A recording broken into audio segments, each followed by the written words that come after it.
오늘 우리가 읽은 이 본문에는 모든 구원받은 성도들에게 주시는 하나님의 엄중한 명령이 들어 있습니다. 여러분 1절을 다시 한번 잘 보십시오. 하나님 앞과 살아있는 자와 죽은 자를 심판하실 그리스도 예수 앞에서 그가 나타나실 것과 그의 나라를 두고 엄히 명하노니. 저는 어느 날 이 구절을 읽는데 하나님의 엄중한 명령이 가슴에 확 다가오는데 마치 저 앞에 있는 큰 산이 저를 덮치는 것 같았어요. 한동안 아무것도 할 수 없었어요. 그날 제 마음에 다가온 하나님의 엄중한 명령이 얼마나 대단했는지 우리 그런 면에서 여러분 함께 1절을 다시 한번 읽어봅니다. 시작.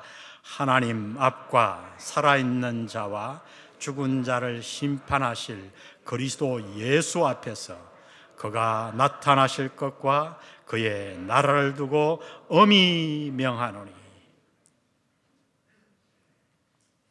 여러분, 하나님은 이렇게 길게 뭔가를 잘 설명하지 않으시는 분이시잖아요.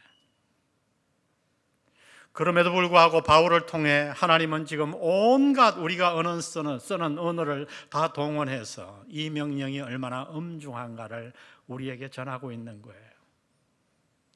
이 명령의 내용은 무엇인가? 너무 간단합니다. 너는 말씀을 전파하라. 하나님의 말씀을 전파하라. 우리에게 주어진 하나님의 엄중한 명령입니다. 그러나 오늘처럼 이 말씀을 이행하기가 어려운 시대도 없었던 것 같아요. 왜냐하면 사람들은 성경을 더 이상 진리의 말씀으로 받아들이지 않습니다. 사회학자들은 우리가 사는 포스트 모더니즘의 특징 중 하나가 바로 보편적인 진리를 거부하는 것이라고 말합니다. 우리가 사는 이 시대에 사는 사람들에게 진리란 무엇인가? 그것은 내 생각이에요. 내가 좋아하는 거예요. 그저 그것이 무엇이든 내가 좋아하고 내게 유익이 되면 그것이 진리입니다. 이것이 지금 우리가 몸담아 살고 있는 이 사회의 특징이에요. 이렇게 객관적인 진리를 거부하는 사회의 흐름 속에서 우리는 어떻게 우리를 향한 하나님의 이 엄중한 명령, 말씀을 전파하라, 때를 얻든지 못 얻든지 힘쓰라, 이 명령을 이행할 수 있을까요?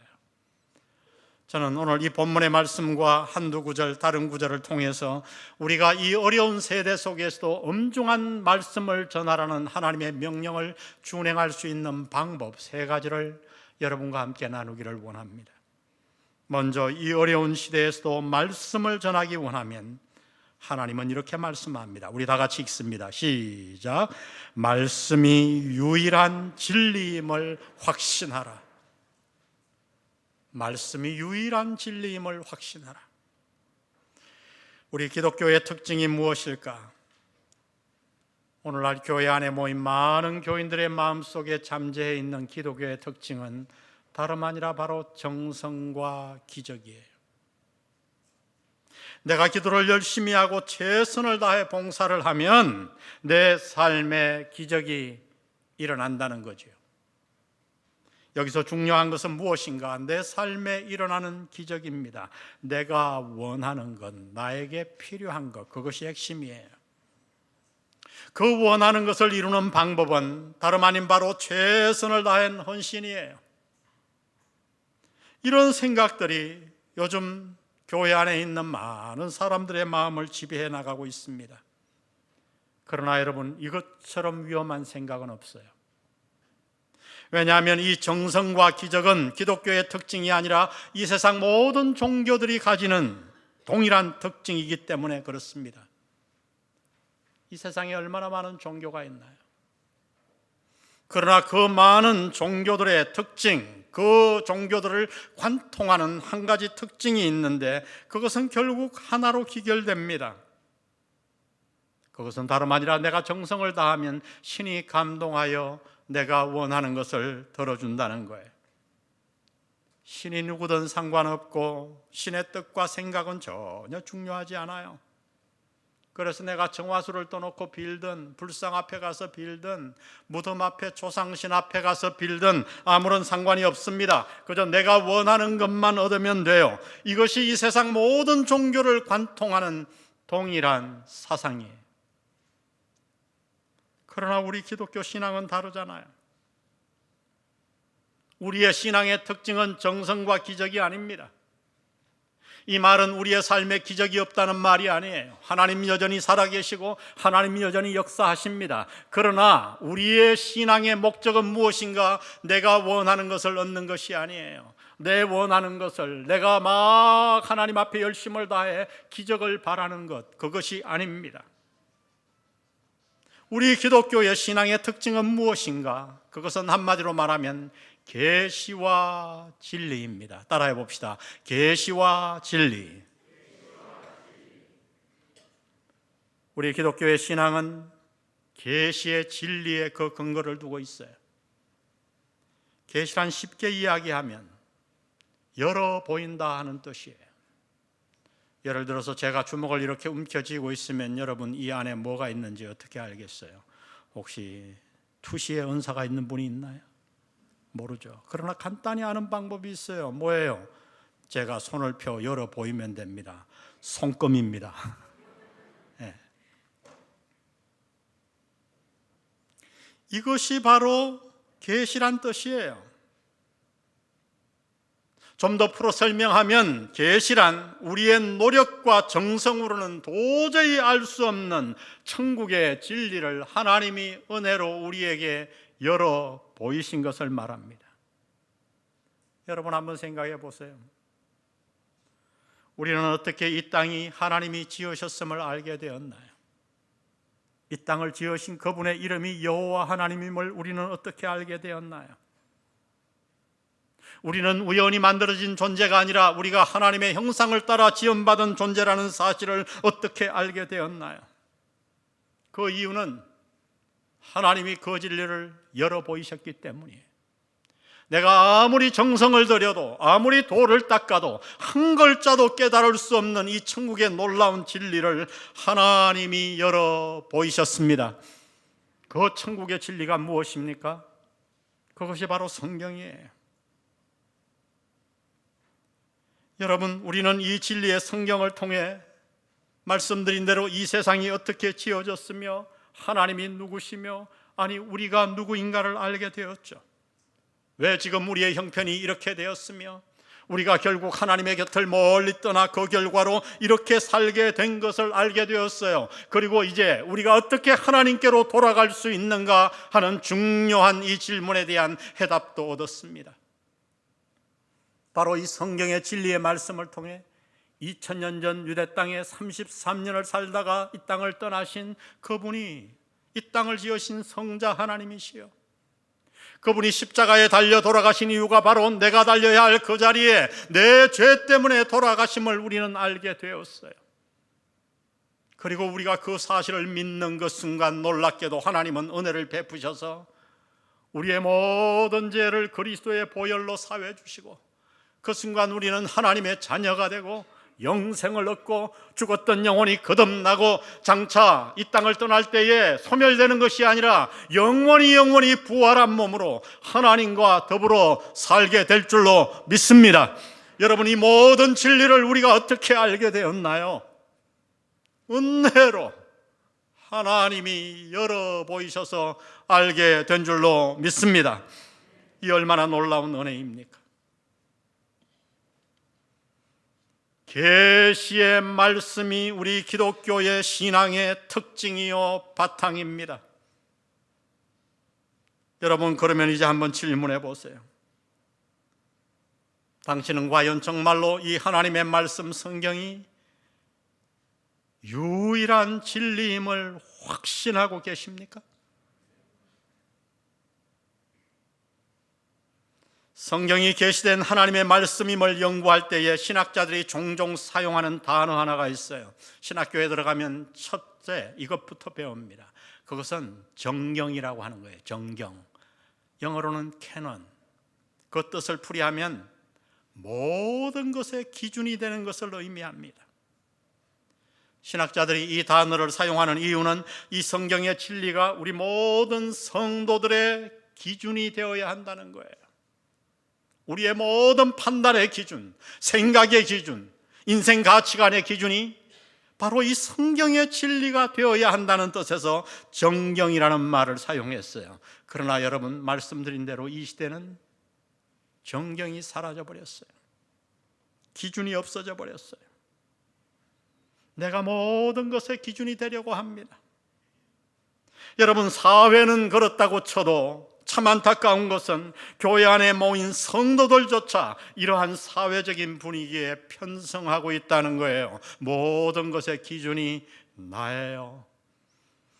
나를 화나게 하고 내가 싫어하면 뭐든지 다 버려요. 그 결과 오늘 교회는 세상을 따라가고 있는 거지요. 지금 우리나라에는 차별금지법으로 국민의 여론들이 갈라져 있지요. 특별히 그 가운데 동성애 차별금지법, 이 법이 국회를 통과되면 어떻게 되는지 아세요? 성경은 불법 서적이 되어버려요. 왜요? 성경이 동성애를 금지하고 있잖아요. 제가 만일 그 구절을 읽고 이 구절을 설교하면, 그리고 누군가 고소를 하면 그 법이 통과되는 즉시 저는 법에 따라 처벌받습니다. 이러한 사회에 우리가 살고 있어요. 여러분, 이러한 사회에 우리 믿는 자들은 어떻게 해야 됩니까? 사회의 분위기를 편성해 따라가야 할까요? 갑론을박의 수많은 이론의 정치적인 성향 때문에 누군가의 편을 들어야 할까요? 아닙니다. 정치의 성향에 상관없이, 내 생각에 상관없이 우리 믿는 자들은 어떻게 해야 되는가? 유일한 진리의 말씀, 은혜로 열어 보여주신 하나님의 말씀, 진리를 확신하며 살아야 할 줄로 믿습니다. 이 진리를 확신해야 돼요. 우리가 이 어려운 세대 속에서 하나님의 말씀을 전파하기 위해서 우리는 먼저 하나님의 말씀이 유일한 진리임을 확신해야 합니다. 두 번째 우리가 할 태도는 무엇인가?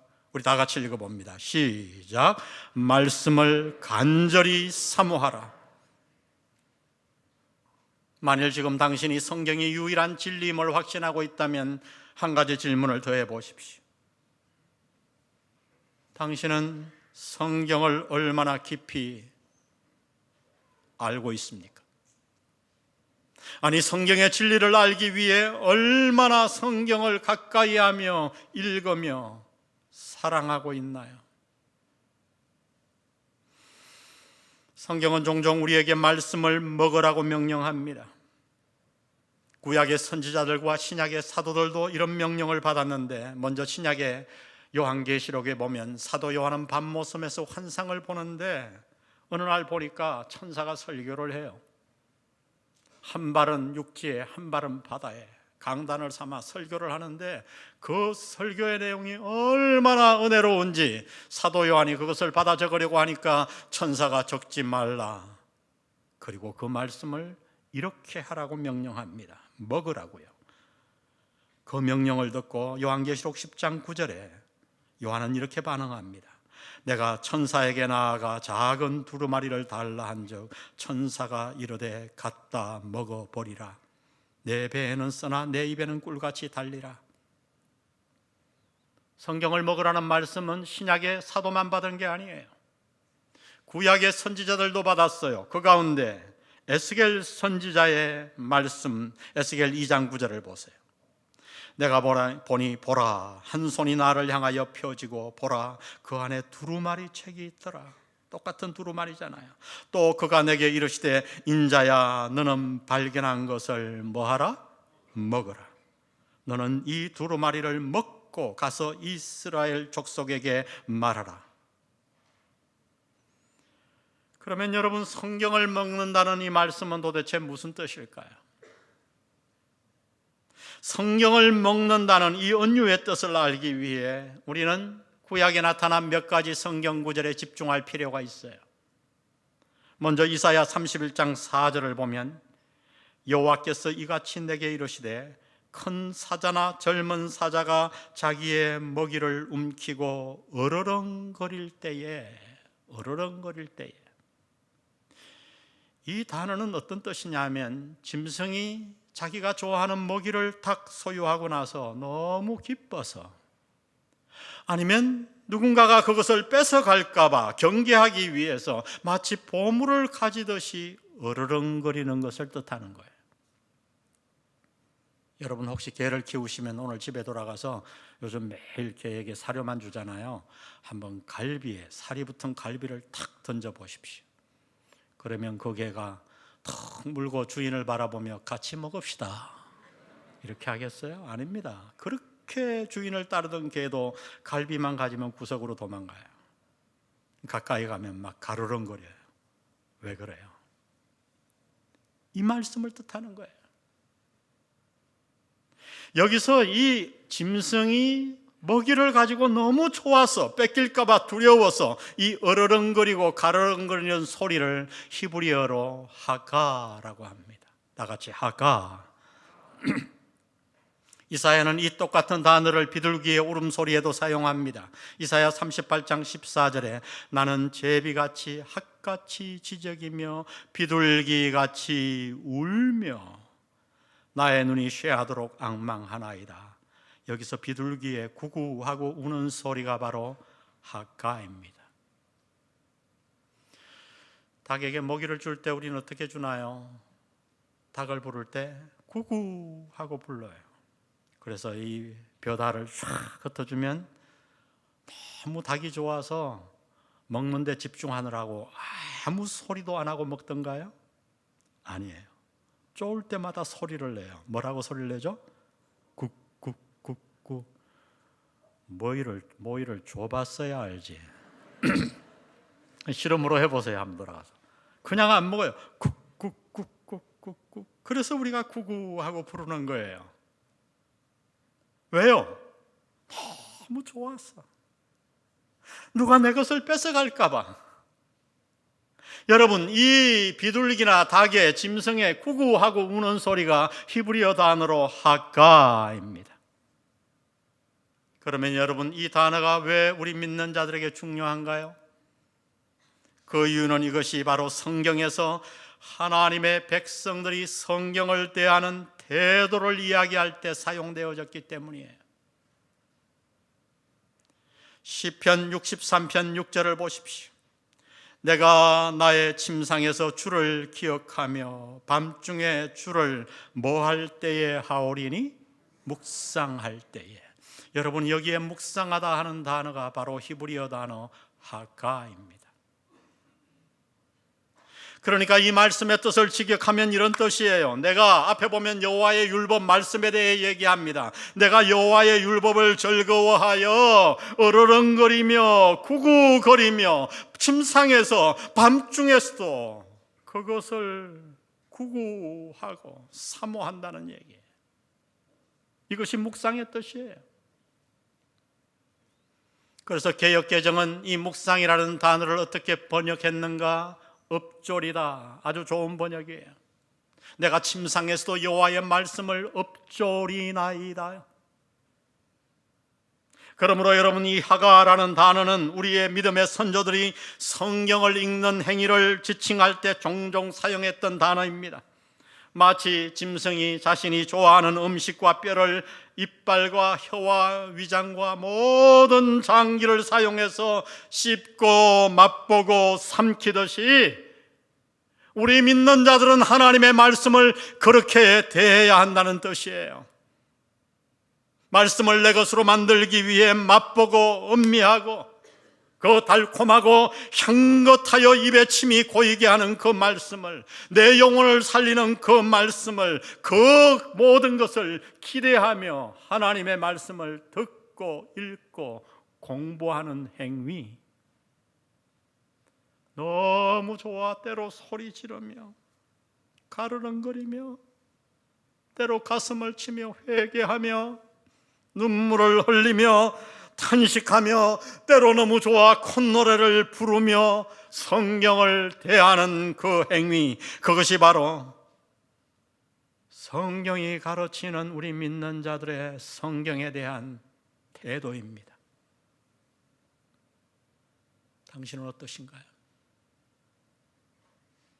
성경을 읽으며 가르렁거려 보셨나요? 침이 고여 보셨나요? 누가 그 시간을 빼앗아갈까 그렇게 성경을 한번 사랑하고 가슴에 품어보셨나요? 여러분, 이 말씀을 들으면서 우리 교회가 왜 이런 모습이 되었는지 지금 상상하시는지 모르겠어요. 우리 교회는 왜 그렇게 말씀에 목숨을 거는 걸까요? 저도 언변이 없는 사람이 아니에요. 그저 누구처럼 2-3시간 준비하면 저도 설교할 수 있어요. 그런데 왜 제가 강의 설교를 하기 위해 일주일에 수십 시간씩 엉덩이에 종기가 나도록 의자에 앉아 있을까요? 왜 모든 성도들은 제가 강단에서 선포한 이 말씀으로 목장교회에 모여 다시 한번 그 말씀을 되새김질합니까? 왜 우리는 새벽마다 그렇게 큐티를 고집하고, 왜 제자 훈련을 하며 모든 성경을 기초로 삼아 성도들이 모두가 말씀을 알도록 이렇게 노력하나요? 그 이유는 이 말씀이 우리를 살리는 생명의 말씀이요, 우리가 사랑해야 될 하나님의 말씀이기 때문입니다. 우리는 이 일을 계속해서 해나가야 합니다. 이 어려운 시대 속에서도 하나님의 말씀은 전파될 수 있습니다. 말씀에는 좌우의 날선 어떤 것보다 능력이 있는 줄 믿습니다. 우리가 어떻게 이 말씀을 전파할 수 있는가? 하나님의 말씀이 유일한 진리임을 확신하며 살아야 합니다. 이 말씀을 하가해야 합니다. 간절히 사모해야 합니다. 마지막 3번째로 우리가 해야 될 태도 다 같이 읽어봅니다. 시작. 말씀을 삶에 적용하라. 오늘 본문에서 하나님은 우리에게 말씀을 전파하라고 하시면서 그 일이 얼마나 장차 어렵게 될 것인가를 이렇게 예언해 놓으셨어요. 3절에 보니 때가 이르리니 사람이 바른 교훈을 받지 아니하며 귀가 가려워서 자기의 사욕을 따를 서성을 많이 두고 또 그 귀를 진리에서 돌이켜 허탄한 이야기를 따르리라. 이미 우리는 그 시대에 왔어요. 성경이 예언한 시대에 도착했어요. 그럼 어떻게 해야 됩니까? 많은 사람들이 귀를 성경에서 돌려서 다른 곳을 쫓아가고 말씀을 전하기 어려우니까 우리는 그것들을 포기해야 하나요? 아닙니다. 본문은 이 어려운 시대의 말씀을 전파하기 위해 우리가 해야 할 일들을 이렇게 구체적으로 기록해 놓으셨어요. 5절에 보세요. 그러나 너는 모든 일에, 말씀을 전하는 일에 신중하여 고난을 받으며 전도자의 일을 하며 내 직무를 다하라. 전도자의 일, 그 직무는 말씀을 전하는 일이에요. 2 단어가 중요해요. 신중하여 고난을 받으며. 무엇을 의미할까요? 우리는 왜 말씀을 전할 때 신중해야 되고 왜 고난을 예상해야 되죠? 그 이유는 우리가 이 말씀을 전하기가 어려운 시대가 되었고, 특별히 우리는 이 말씀을 입으로만이 아니라 우리의 삶을 통해 전해야 하기 때문입니다. 이 말씀의 뜻을 이 구절은 내포하고 있는 거예요. 여러분, 말씀을 듣고 은혜 받는 일은 참 기쁜 일이죠. 어느 날 아침 말씀을 묵상하는데 그 말씀이 내 가슴에 뛰어들어와요. 얼마나 기쁜가요? 감격적으로 찬양을 하고 예배를 드리고 설교를 듣는데 너무 마음에 감동이 밀려와요. 그러면 너무너무 기뻐요. 그러나 여러분, 그 깨달은 말씀대로 삶을 살아내는 것은 어떤가요? 그곳에는 어려움과 고난이 뒤따릅니다. 하나님은 이것을 아셨기 때문에 말씀을 전파하라는 명령을 주시며 우리에게 신중하며 고난을 받으라고 말씀하신 거예요. 여러분, 그렇습니다. 말씀은 입으로만 전해지는 것이 아니에요. 혹시 여러분은 가정에서 자녀들에게 하나님의 말씀을 강조하나요? 일주일에 1-2번씩 가정 예배도 드리고 큐티를 강조하십니까? 그렇다면 여러분, 당신은 한 가지 일에 매우 신중해야 돼요. 그것은 당신이 먼저 그 말씀을 삶에 적용하는 거예요. 그 말씀대로 살기 위해 발버둥 치는 거예요. 거기에는 고난이 따라요. 그러나 우리는 그 일을 해내야 됩니다. 왜요? 말씀은 결코 입으로만 전해지지 않기 때문이에요. 말씀은 무엇을 통해 전해지는가? 우리의 삶을 통해 전해집니다. 저도 마찬가지예요. 설교 준비하는 것도 어렵지만 내가 강단에서 선포한 이 말씀대로 집에서 자녀들 앞에서 살아가는 것 너무 어려워요. 고난이 따라요. 훈련해야 돼요. 그러나 여러분, 저는 이 일을 할 수밖에 없어요. 왜? 제가 말씀대로 살지 않고 집에서 내 하고 싶은 대로 왁 하는 순간 제 몇 년의 강단의 설교는 그대로 물거품이 되어가는 거야. 야고보 사도는 말씀을 듣기만 하고 행하지 않는 자를 거울에 비유했어요. 아주 쉬운 비유예요. 여러분, 막 외출을 하고 중요한 사람을 만나기로 되어 있습니다. 근데 다 옷을 차려입고 마지막으로 거울을 딱 봤는데 웬일입니까? 여기 검정이 묻어 있고 이 옆에 고춧가루가 하나 탁 있어요. 그럼 어떻게 해요? 검정을 지우고 고춧가루를 뗀다 안 뗀다? 뗀다. 근데 어떤 사람은 고춧가루가 묻었네. 그리고 안 떼고 손님 만나러 나가요. 야고보 사도는 이해를 들어준 거예요.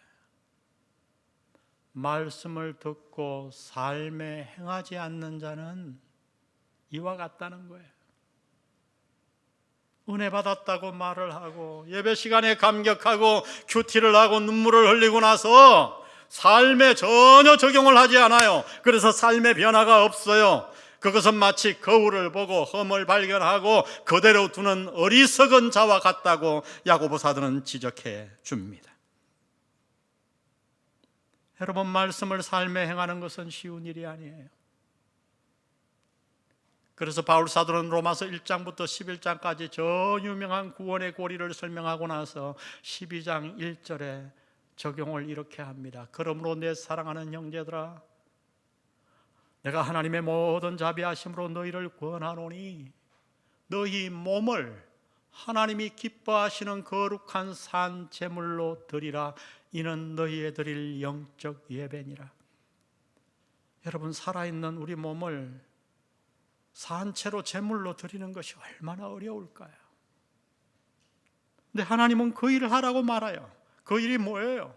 들은 말씀을 삶에 적용하는 것이 그만큼 어렵다는 거예요. 그러나 우리는 그 일을 해야 됩니다. 왜냐하면 그것이 영적, 다시 말하면 하나님이 받으시는 합당한 예배이기 때문입니다. 주님은 이 땅을 떠나시면서 우리에게 한 가지 대분부를 주셨어요. 마태복음 28장 19, 20절 여러 가지 말이 나오지만 주동사는 딱 하나예요. 예수님의 대분부는 하나예요. 제자 삼으라. 여러분, 그런데 그 대분부를 주신 동일한 주님이 오늘 당신에게, 우리 교회에 이렇게 명령하십니다. 너는 말씀을 전파하라. 아멘. 때를 얻든지 못 얻든지 힘쓰라. 전파하라. 우리 모두 영안 공동체 이 말씀을 듣고 벌떡 일어나 말씀이 하나님이 우리에게 주신 유일한 진리임을 확신합시다. 그리고 우리 모두 그 말씀을 하가합시다. 그리고 그 말씀을 삶 속에 적용하여 이 말씀을 전파하여 나를 살리고 우리의 가정을 살리고 내 자녀와 이 사회를 살리는 영안 공동체, 아름다운 교회 되기를 주의 이름으로 축복합니다. 축복합니다. 오늘 말씀 우리 생각하며 제가 꽤 오래전에 여러분에게 한번 같이 자주 불렀던 찬양인데, 일본 목사님들이 찬양하는 소리를 듣고 너무 진지하고 그 곡이 좋아서 제가 그 말씀을 번역한 찬양이에요. 우리 교회만 아마 일본 외에는 우리 교회만 부를 텐데 가사를 묵상하고 이 말씀 주님 앞에 드립니다.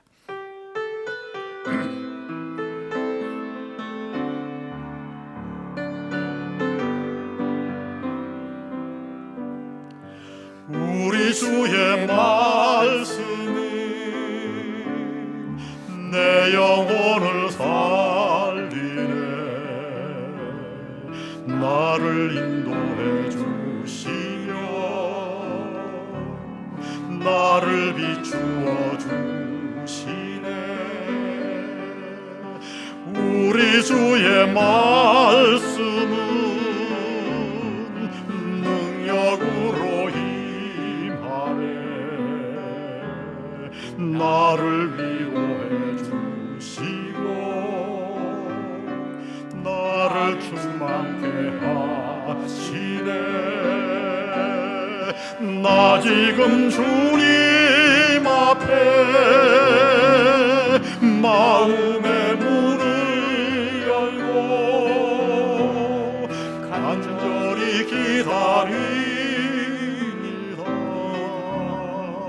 주 말씀을 나 지금 주님 앞에 마음의 문을 열고 간절히 기다립니다.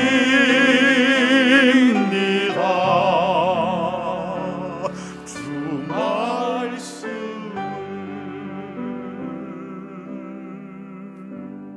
우리 두 손 가슴에 얹고 기도합니다. 하나님 보시옵소서.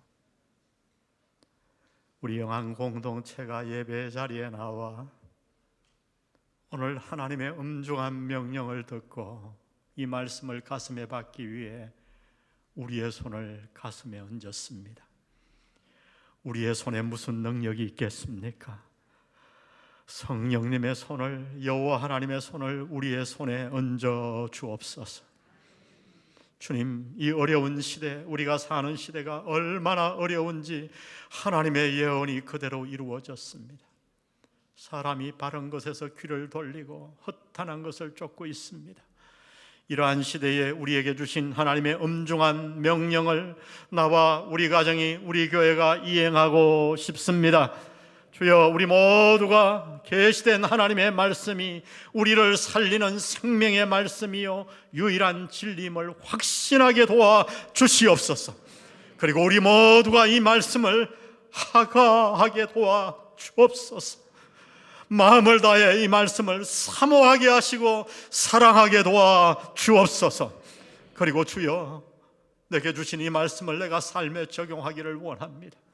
나의 힘으로 할 수 없사오니 성령의 능력으로 우리의 마음과 우리의 입과 우리의 가슴과 우리의 머리를 안수하여 주옵소서. 그리하여 말씀을 행하는 예배 위에 나의 삶이 하나님이 기뻐 받으시는 거룩한 산 예배, 영적 예배게 도와 주시옵소서. 성부, 성자, 성령의 은혜가 오늘 이 말씀 듣고 하나님의 엄중한 명령을 내 삶과 가정과 이 사회에 준행하여 말씀을 전파하며 살기로 결단하는 영한 성도들에게 함께 하시기를 예수님의 이름으로 간절히 축원합니다. 아멘.